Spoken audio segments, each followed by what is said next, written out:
And then as time went on, we began rethinking what other kinds of things we could be looking for. And one of the things that we realized was that we had essentially no sensitivity to transient signals, things that turned on and turned off, but were not continuously there. And so we began developing technologies that could look for these transients. And then we expanded our wavelength coverage to begin to look in the optical part of the spectrum and the infrared. And we began thinking about not only deliberately generated signals, but what other manifestations of technology might we find?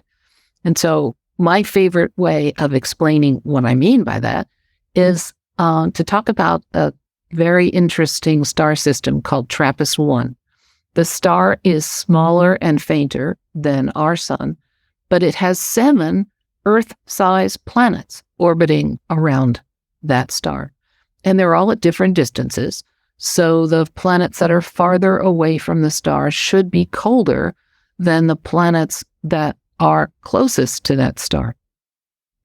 But suppose when we get the ability to do this, and we can't do it now, but we will fairly soon, suppose we made we're looking at this star system and we could see an image of the star and all of the planets.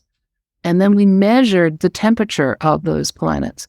And we found that 1, 2, 3, 4 of them, perhaps, were all the same temperature.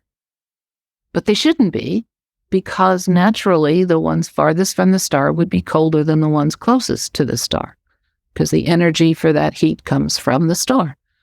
But if you found that 2 or more of these planets were the same, you would have to begin to wonder about whether someone wasn't doing something to generate that same constant temperature. Perhaps an intelligent technological civilization evolved around on one of those planets, and then it wanted some more habitable real estate. So it hopped over to the nearest planet, and if it were on Earth, we would say it would be terraforming the planet to be more towards the kinds of conditions that the extraterrestrial engineers preferred.